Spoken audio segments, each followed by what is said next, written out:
And this is part 5 in my series on how do we hire and attract the right talent in today's very difficult job environment. Difficult to find good people, particularly for small businesses. We don't have the resources of Fortune 500 companies. Most of us can't afford to hire a recruiter. So how do we do it effectively? And I've talked ad nauseum about the consequences of getting this wrong and hiring bad people. Let me say it that way, bad fit people, not bad people. Um, if you've done this before, if you've hired a lot of people over the years, you know what it's like to hire the wrong person and how costly, how expensive it is in many terms, not just in monetary terms, but stress on you personally, stress and strife it creates with bringing in the wrong person, with morale of the other employees, all kinds of things. So it's so important that we get this right. And this last step we're going to talk about today, we're going to talk about references. We talked about the scorecard. We talked about how important it is to super define the results that we're looking for somebody to do, not the tasks, how we source, how we get a big pool of people to start off with, and then how do we start slashing and burning and narrowing down that pool of candidates to much manageable size. And then what about the interview process? How do we do that effectively to, once again, get rid of the people who don't qualify? And, this whole process, sourcing is about opening the wide net, bringing in everybody we can. And then these last 3 are about getting rid of everybody we can, meaning screening them all out. And we have to take that attitude. And the reference one is the final one. And it's something that I think a lot of business owners, including myself, don't take seriously. And, I'll tell you a little bit of an example of a story that really burned me and why we actually do check references these days. For many years, I kind of figured, references are, people will put stuff on the resume, Bob at this company and, Mary at this company, whatever, And my thought was always, that's probably their friend. They're not going to put anybody on there who's going to talk bad about them. So what's the point, And that's true to an extent, if they put people that they know that like them, and think they're great, of course, what's the point even talking to them? Because they're just going to say that they're great. But what we're talking about, and again, this comes a lot back to that WHO book, WHO. To get the author's credit, Jeff Smart and Randy Street. I think, we took their concepts and boiled them down, tweaked them a little bit, and it's made a huge difference. But highly recommend that book. I put the link, in the description.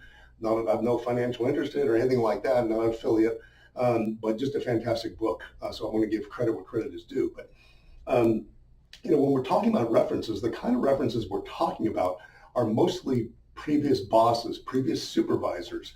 We're not, it doesn't matter if somebody across town in a different company knows them and thinks they're great or whatever.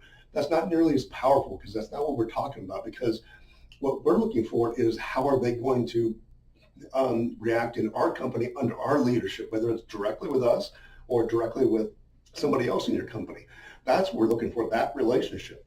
So it has to be a boss, also if the candidate won't provide people, that's that red flag. That's an automatic out the door because, again, B and C players are afraid that the previous boss is going to say something bad about them. They don't have the confidence. Whereas your A players are going to be like, yeah, you can talk to him, of course, because he knows what a bad, mofo I am, excuse the French. But those people are going to enjoy it, and they're going to have no problem providing that. So if they don't want to provide it, hey, easy, straighten them out. Goes back to the whole process of getting rid of people, not finding people. So, of course, you got to keep in mind that somebody that we're talking about, if they're employed, which is who we're looking for generally, they don't necessarily want to let their boss know that they're leaving. Some of them may have let their boss know, hey, I'm looking for another opportunity, love working here, you're great, whatever. And they still have an amicable relationship with their boss. Great, they can, have that person, you can talk to them. But if they're, hey, I don't want to rock the boat, I don't want to let anybody know I'm leaving or considering leaving. So, that's okay, understandable. So don't worry about that person, go back to their previous bosses, of course, if they only have, one boss in their first job, a little different story. But generally what we're talking about is people who've been in the workforce a very little bit. And these days, it's not like somebody works for the same company for 40 years generally. And most people, jump every year or two. They're going to a different company, it seems like. So most likely somebody that have multiple bosses in a history. So, so mechanically, how do we do it? One of the things, if somebody gives you references, of course, we're going to want very specifics. John Smith at this company, here's his phone number, or whatever, preferably like a cell number or whatever. But we don't want to be going. We don't have the time to chase these people down. So what we want to do is we're going to have the candidate actually set up the call for us. So we're going to have the candidate coordinate that. Hey, Bob said you can call him, any day between 5 and 6 at this number or whatever. Tuesdays are best for him or something. And then you say, okay, I'll call him then, and he'll let Bob know that you're going to be calling at that time. You don't want to spend time chasing these people. And again, we've talked about this whole process and how important it is to save time at every portion of it, because it is so time consuming, even if we do it right. So anything we can do to cut down that time and stress, we want to do. So we had the candidate make the actual introduction. And of course, when do you ask for these references? Typically, we do it, after the final interview that we're doing with them. It can be done at the end of the interview. You can say, hey, great, the whole, thanks for coming, blah, blah, blah, and we'll get back to you. Oh, by the way, can you provide some references, for, your previous bosses and their numbers? And a lot, people are not going to have that information on hand, but say, hey, email that to me. And again, if they can't do it, then that's a good sign. That's your red flag to get rid of them. Or you can call them after the fact and say, hey, we're interested in moving forward, but we want to check some references, before we do anything. So send us an email with list, and then we want you to set up calls with these people. Again, the A players will dig that. The B and C players will run from it. So that makes it easy to screen them out. So, let's say we get somebody on the phone, and again, these questions, a lot of them come right out of the Who book. I've paraphrased some of them. But so the first thing you want to say to somebody is, something similar to, in what context did you work with this person? If you're talking to Jane, who was their previous boss, say, Jane, so in what context did so-and-so, work for, what capacity, whatever. Basically, what are they doing for you? Because we're matching to the scorecard, we're matching results. So if they did something that's completely irrelevant, it's got nothing to do with the results we're looking for, well, that tells us something. That's not a real relevant position. They might have other relevant positions, but this particular one, they don't have any, so not real helpful. And then you ask them simply, what were the person's biggest strengths, and one of the things you got to keep in mind is that humans, most people, even if they didn't necessarily have a great experience with a candidate you're talking to, their previous subordinate, they're not necessarily, even if they're not a warm and fuzzy, they're generally not going to badmouth people unless that person was really bad, or the person is just kind of a jerk. And it's certainly possible, but most people will be very polite and diplomatic how they talk about somebody.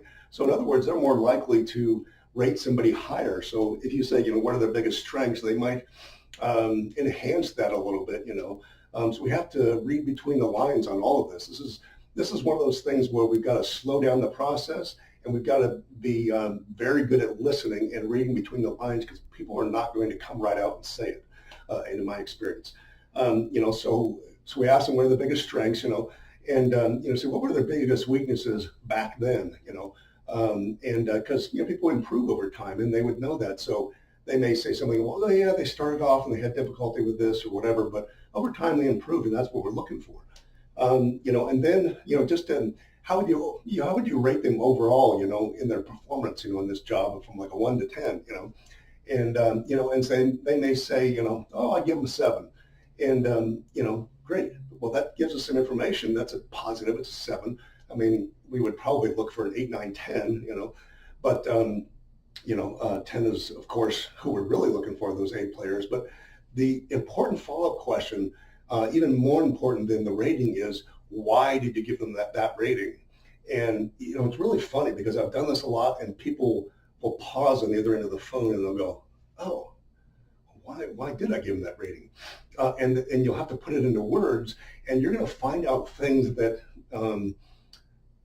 that you wouldn't otherwise. There's no other way to ask the question, and it will help the juices of the person you're talking to. I'll give you an example and how important this is. Years ago, we were hiring for a sales manager position, and we got all the way through the process. Everything looked great. Did the reference check for a previous boss, and I think the person gave them they gave them their strengths, weaknesses, everything looked good. Then I said, what's their rating? And I think it was like an 8 or a 9. And I said, basically, why did you give him an 8 or a 9 instead of a 10? And because everything sounded perfect, she was singing his praises. And then she said, basically, well, he was fantastic at his job. He was really good, but it was obvious he didn't really care about the company. He was mostly there for himself. And I thought, well, it's a sales guy, so who cares, because he's incentive based, what do I care if he cares about the company as long as he's producing? Boy, was that a mistake. So it didn't turn out well because exactly like she said, he didn't care about the company. And that's not who you want on your team, because they may produce, but they're not bringing in the right people. They're not doing the right things. They're not working with everybody else. It was like cancer in the business. So big mistake. And it was all one subtle little question that should have been that red flag that I should have turned off. And that cost us a lot of money because this was a high paid employee. It was, I learned my lesson. So this is why references are so important that you slow down, you read between the lines, on these. And then last question, the person, struggle, you ask Jane or whatever, say, hey, Bob mentioned that they struggle with this, at, your company, whatever. Can you tell me more about that and what you saw, basically what you're looking for is they struggled with this, but it wasn't an issue because they overcame it or whatever, again, you just want to know what they say. So when we go through and we listen to this and kind of read between the lines, I know this is a surprise, but it goes back to the scorecard. It goes back to those results. What are we trying to match them to? And if there's anything that's incongruent, doesn't match those results, then that's an automatic red flag, and that's out the door. And, it's frustrating because you get through all these resumes and all these applications. You do phone interviews, you do the screening, you do testing, you do a final interview, and you're like, this is our person, great, and you do references, and one little subtle thing that somebody says, you're like, oh man, that's a red flag. And the temptation to ignore that is huge, because, again, this is not something that we want to do as employers. It's not the fun part, of running a business, but it's so necessary, and we've got to pay attention. So you've got to be willing to walk away at this final step because it's so critical. Like I said, from personal experience, this has cost, me well over $100,000 probably or more, because of that one subtle mistake that I made. And it definitely would have been worth going back to the sourcing and starting all over again, so to speak. So don't ignore the references, do it right, and this will really pay off for you. So appreciate your time today. Again, if you like these videos, please subscribe to the channel, hit that button on YouTube, the little bell or whatever, like it, the video, and share and comment, share it with your friends, and it helps more people, find the stuff on YouTube. And right now there's such a problem with hiring, and business owners are just really struggling with this. And you can really help people out by recommending this video. And appreciate your time. If you got any questions or comments, some feedback, please throw it in the comments. And appreciate your time today, and I'll talk to you in the next video.